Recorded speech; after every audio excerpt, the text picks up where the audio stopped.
All right. Had a complaint about the camera angle last time, so I'm trying to fix my angles. Oh, better put on my work shirt. 1 second. Oh, yeah, I got to share this too. Baba Duke, Baba Duke, Baba Duke, Baba Duke. Let me see. How do I. Oh.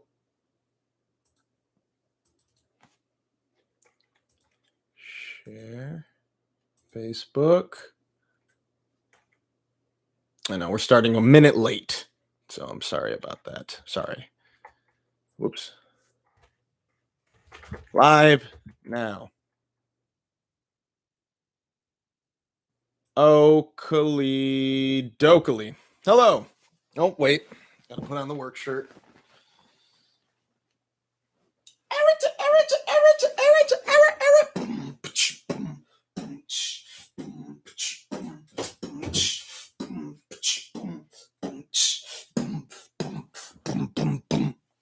Hello, hi, hello, hi, hello, hi, hi. Welcome to another episode of Popcorn Poppin'. Today we'll be talking about movies that are in theaters, that are on streaming, and what's coming out next week, what to be excited for, what to prepare for, what to watch until the next thing you got to watch, and whether or not it's worth your time. I will tell you whether or not it is or whether or not it is not. Maybe I'll tell you some things that are already out, that have been out for a while, that I find interesting that you may want to watch, and that not many people enough talk about it. That way, you're going to find out today. So, if you angle, not good enough for the viewers, I apologize. I'm getting new to this. I also want to create graphics and shit like that. I have a green screen that I still haven't used yet, and I definitely should. I used it once. I want to use it again. But this is a thing in progress. So let's try and add real quick. This is brought to you by Uptime. It's not downtime, just uptime. What would you do if you're trying to quit coffee or drinking? Drinking what? Energy drinks? Well, no, because this is an energy drink. It can't be an energy drink. It is made with other natural flavors and is for the mental and physical energy drink. Has natural caffeine and L-theanine, zero sugar. But it tastes so powerful as if it was made full of not sugar. Uptime. You don't know what it is, but it keeps you up all the time. So, some news in the world this past week. Jordan Peele talked about his film Nope. If you haven't seen Nope, it is about an unidentified object that lurks in the skies of a movie horse ranch. In order to save their late father's ranch from financial ruin and legacy, a brother and sister must put aside their differences and join forces into obtaining an Oprah shot of the UFO. It's a very good film. It has a lot of questions that get in your mind, a lot of weirdness that happens. One of the most original films that came out in 2022. However, he talks about, you can watch this on Peacock right now, talks about a certain shoe and how it represents a bad miracle. And the shoe represents a moment of where we check out of the trauma. That's all I'll say about that. If you've seen the movie, you'll know what I'm talking about. And I just think that you might find it a little interesting to look up maybe what he said, all the words and whatnot. But I decided not to say all of them now in case I'm talking to someone who, first of all, isn't there and I'm wasting my time talking to, or second of all, is there and that I don't want to ruin the movie for. But check out Nope on Peacock right now. Another update on Operation Fortune.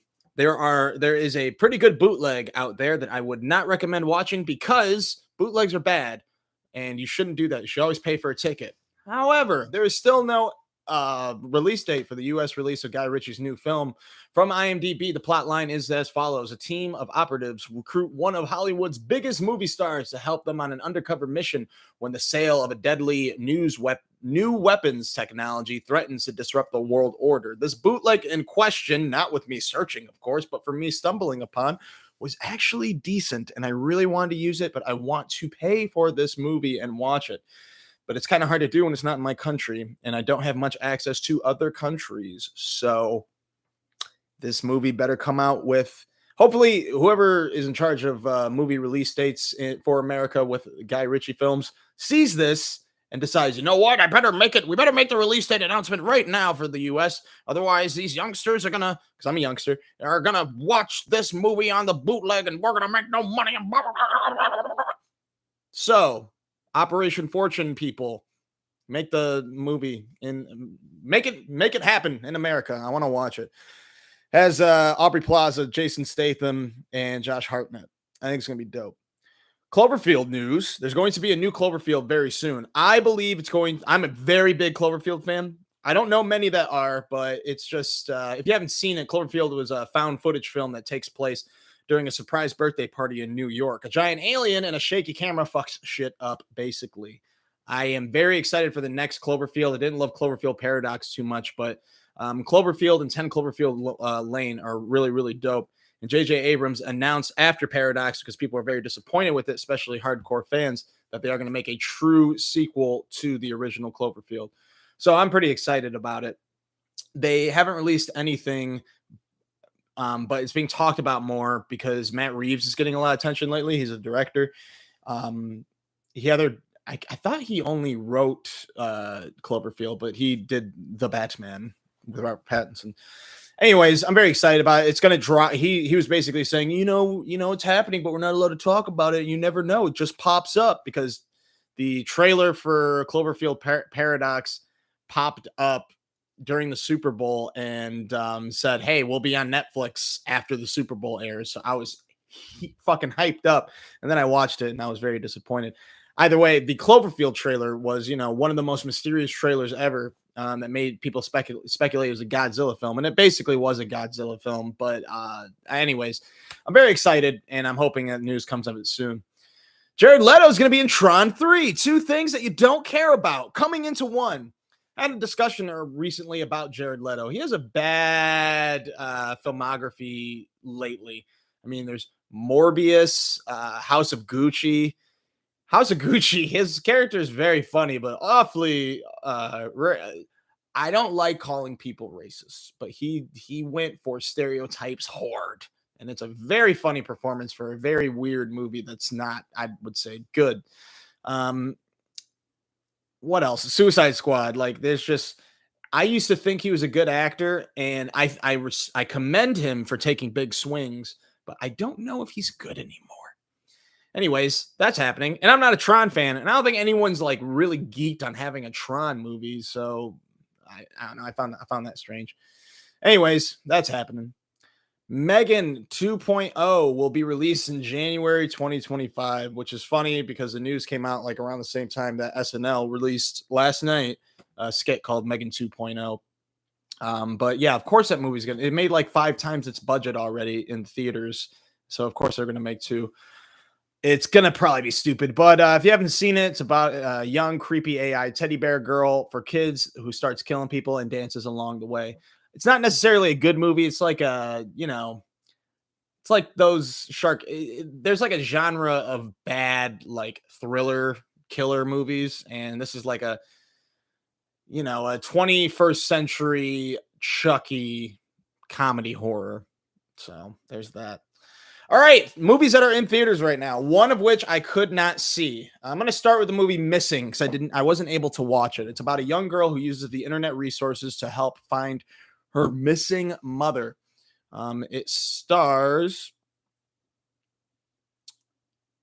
Storm Reed and Nia Long. Storm Reed, you may have seen her in Euphoria. She plays Rue's sister, and she's popped up in other things like A Wrinkle in Time as well.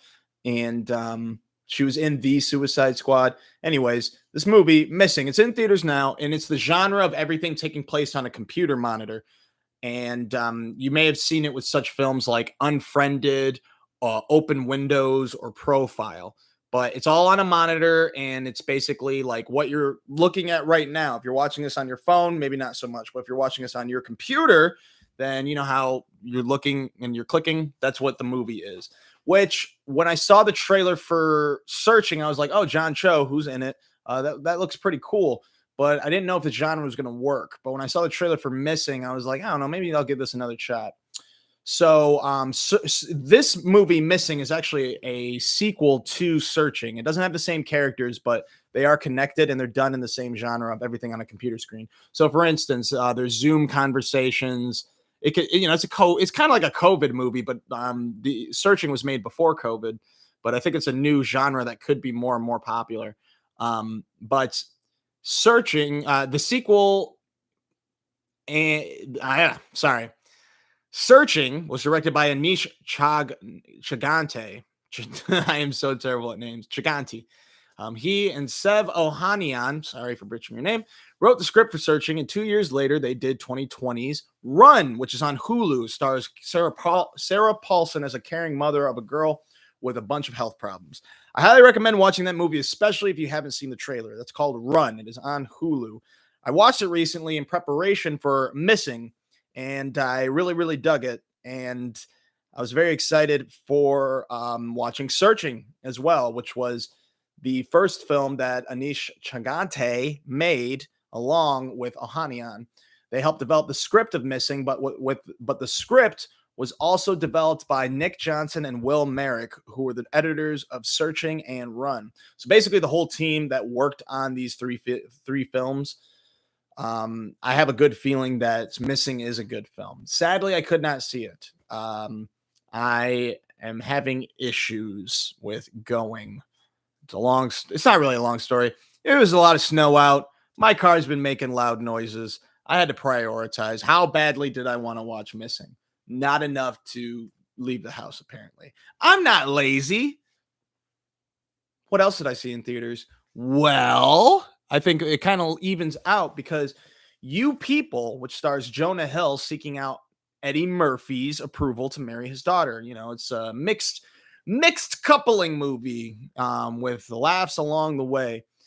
I didn't know it was released in theaters, and I found out Friday. I got out of work early, and I was like, oh, let me check out showtimes for Missing. Notice that this was the next movie that's going to be out. This is coming out on January 27th on Netflix, but you can watch it in theaters now, apparently. And it's pretty funny. I was the only one in the theater, and, you know, it was 1 o'clock on a Friday, so I'm not that surprised no one was there. But I did wish, usually I like it when I have my own theater. I did not like not having my own theater this time because it's a comedy you should watch with people, especially like go to AM. I want to go to AMC on 15 and grash it to watch this movie. I want a lot of different types of people to watch this movie. But instead, I was by myself, a person who's already racially ambiguous and has to watch a movie with like white and black cultures mixing to produce someone like me. So I really wanted to know how people would feel of the comedy in this movie, because this movie's comedy is really, really good. And it's, it's like the uncomfortable, awkward comedy, which is one thing that they did a little too much of. And how I mean that they did too much of it is a lot of it was like, let's put white people feeling uncomfortable during scenes and trying to bumble their way to make it sound like that they care about black people. Like that was most of the joke for a long time. And you want more Eddie Murphy. Julia Louis-Dreyfus actually honestly stole the movie from me, and it's still really funny, and it has a silly rom-com ending, but I'm excited to see what people think about it when it's released on Netflix. I don't know. I think it's going to be divisive, to be honest.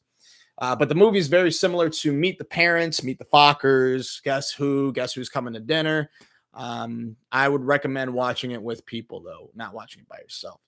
I will say one criticism. Jonah Hill plays a podcaster, and the podcaster, notice how I'm facing a microphone. When you watch this movie, you're going to notice that they are talking like this. The microphone's this far away, and they're just talking, like further away than this. The only reason I'm doing it this far away is because I know how much frame I have, but they're literally like this far away from each other talking like they're at a bar, but you're supposed to speak towards microphones. If you ever watched a video with people podcasting, you would know that. Even this is kind of far away for most podcasters. So that was one criticism I had of that. Anyways, you can rent for Missing. You can rent Searching for $3 or watch Run on Hulu in preparation to watch it in theaters. I will watch it sometime this week, and I'll keep you posted about it next week. Last of Us premiered last week. It will be on tonight. It sucks that I don't do this on Mondays or don't do it till after the episode airs. But Last of Us is a post-apocalyptic drama starring the Mandalorian himself, Oberyn Martell, escorting the young Lyanna Mormont across the country to a rebellion group in an attempt to survive the worldwide virus of fungus zombies and the dangerous survivors along with them. If you played the video games and watched the first episode, I thought they did a great job. The only thing I wish that they would have done is, and I think they're going to highlight that in episode 2 because they're going to deal with a lot more fungus zombies, and that is they're going to actually be like more thriller because the scenes, I can't think of the right words. During these scenes in the video game, when the zombies are like attacking you, your adrenaline is really fucking high and everything happens at once. And I don't think the first episode was able to capture that at all, but that's because they only had like one scene with the fungus zombie. But this next episode is probably going to have a lot more of it, and it's going to be really cool. But I think the stuff that they added that the games didn't have were cool. The opening scene with Batiatus, or, you know, Rachel Weisz's brother in The Mummy, talking about what could happen in the future, taking place in the 60s and blah, blah, blah. If you saw the episode, you know what I'm talking about. I liked that opening a lot. I liked the longer storyline of Pedro Pascal, Joel's daughter, pre-apocalypse. That was really cool. It fleshed out the character more and their relationship. That was really, really cool. And yeah, I don't know how much of the TV show is going to do the first game. I think that they could stretch it out to 2 seasons, but judging by their pacing as of now, I believe they might do the first season taking place right before winter. And I don't know if you remember, but winter focuses a little more on Ellie in the video game. And I think that it would be a great season 2. So very excited to see what tonight's going to bring. It's going to be dope. It's going to be super, super dope. It was great. I loved it a lot. Other things that are streaming right now is Velma on HBO Max. They released 2 more episodes. It's not terrible. You know, my sketch writing teacher shit on this show so much. I didn't talk back, but I really want to be like, it wasn't that bad, dude. I didn't think it was that bad. His thing, and hopefully he never watches this. I'm not saying anything ill about him. I just disagree with him. But he said like the characters don't care for each other. But I didn't ask more questions, and he's like a professional writer, so he knows much more about it to this shit than I do. But I really want to be like, yeah, it's an animated TV show, and everyone's freaking out about it. This doesn't have Scooby-Doo. Oh yeah, but you know, they're just using. See, I think an adaptation where you're changing the genre, the style, and making it a new narrative shouldn't. I think more people would be pissed off if Scooby-Doo was actually in it. That's why it's not called Scooby-Doo and it's called Velma. And I believe it's done that way because, you know, they're trying to make it its own thing using the same characters. I get why everyone's pissed off. And sometimes the show falls flat, but overall, I laugh enough in the episodes in order to enjoy the show. So I'm enjoying it. Anyways, Bad Batch had another episode, and this is for the Star Wars fans. It's on Disney Plus. I'll go through this quickly. I think this season is boring. I love Bad Batch, but this second season is really boring. I'm sorry, Bad Batch. I'm sorry. I think it will get better, and I know that they're building, and I know that the animation's dope, and like the action scenes are cool, but it's a boring show right now. And finally, that 90s show. 20 years later, and the focus goes to a younger group of stoners with the occasional drop-in from the first batch of stoners. I decided to give this a shot. I'm not a big That 70s Show fan, so the only reason I decided to watch this was because Patrick was like, hey, you want to try it? And I said, yeah, sure, because that's the only reason I would try it.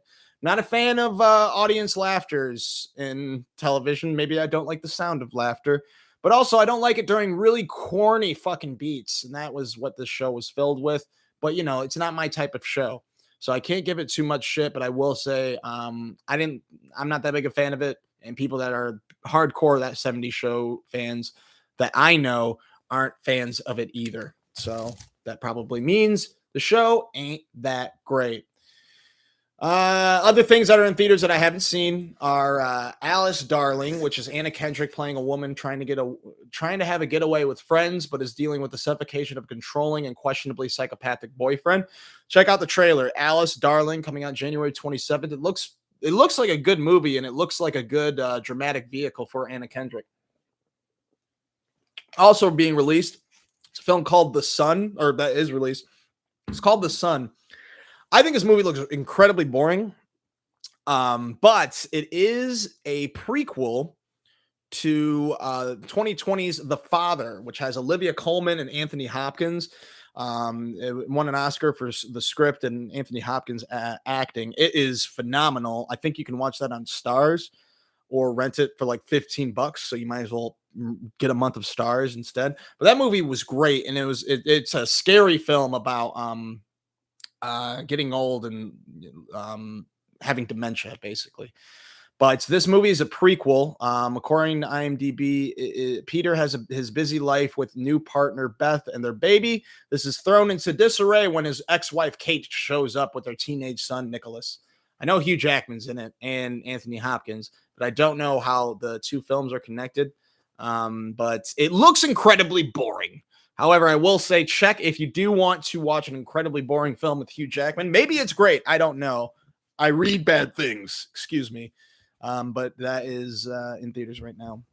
Okay. Yeah, it's been pretty slow for movie theater stuff, but next week there are some releases to look out for. On Amazon Prime, January 27th is Shotgun Wedding, which is an action comedy with J Lo and Josh Duhamel. Check out the trailer; it looks pretty fun. Not many good rom-coms lately, so hopefully this will be good. You People on Netflix on the 27th. I guess that counts as a rom-com. Poker Face, which will be on Peacock on the 26th. I'm very excited about it. I only watched some of the trailer and I shut it off. I'm like, I'm down. It's a Natasha Lyonne whodunit, directed and written by Ryan Johnson, who did Knives Out and Glass Onion. If you haven't watched those, check those out in preparation for this movie or this, I'm assuming, miniseries. Again, Peacock 26th. You can also watch Brick, which is a high school whodunit with Joseph Gordon-Levitt. Brothers Bloom, which is a twisty con comedy with Mark Ruffalo, Adrian Brody, Rachel Weisz, and Rinko Kikuchi. Don't think I'm saying that correctly. Sorry for butchering your name. And Looper, which is a time travel mystery with Joseph Gordon-Levitt, Bruce Willis, and Emily Blunt. And of course, Star Wars: The Last Jedi. Not everyone's favorite. I have to try it again, but I don't remember liking it too much. All right, other things that are coming out that I'm probably not going to watch are Shrinking, which is on Apple TV on the 27th. That I might try. It's with Jason Segel or Segel. I think it's Segel. And Harrison Ford. It's a comedy. There's Extraordinary, which is going to be on Hulu on the 25th. And Lockwood and Company, which is on Netflix on the 27th. This movie looks like Netflix's next big YA sci-fi swing to make a lot more money. I don't believe that this movie will have a season 2 just from watching the trailer. But then again, it's YA and I don't watch YA stuff, so maybe it's a little more dope than I know, but it's not made for me being the primary audience. So in any case, that's what's coming out. That's what's happening. Nothing else to report. Hopefully the show will get better and better with some more written material or computer graphics, because I know just a guy talking for a while isn't the funnest thing to watch.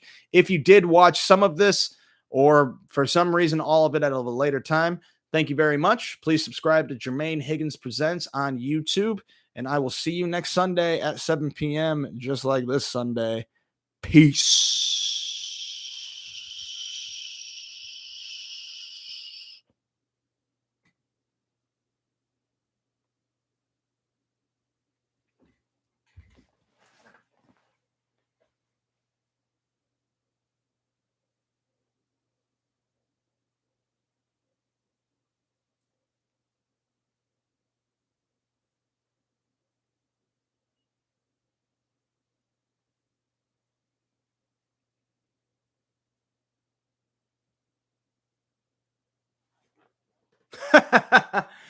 I didn't know I was still streaming.